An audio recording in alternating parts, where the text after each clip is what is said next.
उत्तर प्रदेश और MP ATS की बड़ी कार्रवाई हुई है।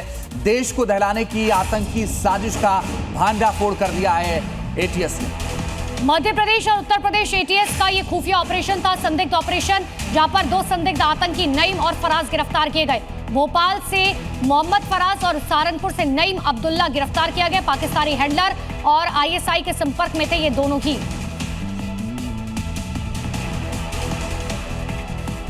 तो आपको बताएं कि आतंकी खालिद सैफुल्ला से ये प्रेरित थे और पाकिस्तान में आईएसआई से इनके कनेक्शन बताए जा रहे हैं। अब इनकी गिरफ्तारी हुई है तो बहुत सारे खुलासे हो सकते हैं आने वाले वक्त में। बताया जा रहा है कि इनको लेकर के जो जानकारी आई वो ये आई है कि आईएसआई के संपर्क में थे। आप देखिए पाकिस्तान से इनके तार हैं और इनकी गिरफ्तारी हुई है। नाम आप देखिए, संदिग्ध आतंकी का नाम फराज है और आतंकी नईम, इन दोनों को फिलहाल गिरफ्तार किया गया है। तो भोपाल की नन्हे बी मस्जिद से गिरफ्तार किया गया। इतना इन्हें बताइए भी जा रहा है, मध्य प्रदेश और यूपी एटीएस ने संयुक्त कार्रवाई की जिसमें इन दोनों को धर दबोचा गया।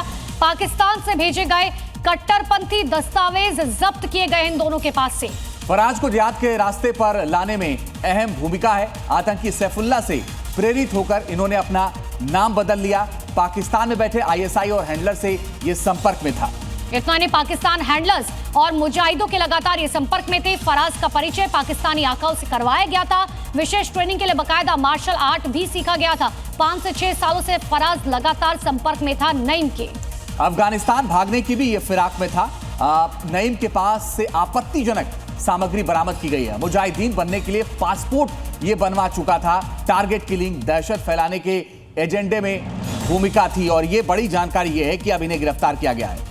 और हमारे दो सहयोगी लगातार हमारे साथ बने हुए हैं। भोपाल से प्रमोद हमारे साथ बन चुके हैं और लखनऊ से विशाल हमारे साथ बने हुए हैं। सबसे पहले प्रमोद का रुख कर लेते हैं। प्रमोद, बड़ी जानकारी ये दी जा रखी है कि दोनों एक दूसरे के संपर्क में थे और सबसे बड़ी बात यह कि देश को दहलाने की साजिश आज से नहीं कई सालों से की जा रखी थी। एग्जैक्टली पाकिस्तान देखिए ऐसे सपने देख रहा है जो कभी पूरे नहीं होंगे। एक तरफ हिंदुस्तान में विकसित भारत 2047 पर काम हो रहा है, दूसरी तरफ पाकिस्तान पीएफआई तंजीम मिशन 2047 पर षड्यंत्र रच रहा है। देखिए दरअसल इस पूरे जो देश विरोधी गतिविधि का जो कनेक्शन हेडक्वार्टर है वो सहारनपुर देवबंद से है। वहाँ के नईम ने ही मोहम्मद फराज को पाकिस्तानी जो आतंकी हैं, हैंडलर है, उनसे मिलवाया था और लड़ाकू तैयार कर रहा था। बड़ी तादाद में तैयार भी किए गए। भोपाल के जो काजी कैंप है कांग्रेस नगर, वहाँ से मोहम्मद फराज को अरेस्ट किया गया है और वो कई चरण में देखिए पाकिस्तानी जो हैंडलर थे वो इन्हें तैयार कर रहे थे, पासपोर्ट बनवाना, फिर किसी दूसरी कंट्री के सहारे अफगानिस्तान के रास्ते से पाकिस्तान जाकर इन्हें ट्रेनिंग दिलाना।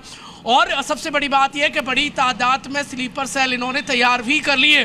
पीएफआई देखिए नईम जो यूपी के बिल्कुल प्रमोद बन रहे हैं, हम लौटेंगे आपके पास। विशाल भी हमारे साथ लगातार। विशाल, यूपी एटीएस ने और यूपी पुलिस ने क्या जानकारी दी है इस मामले को लेकर?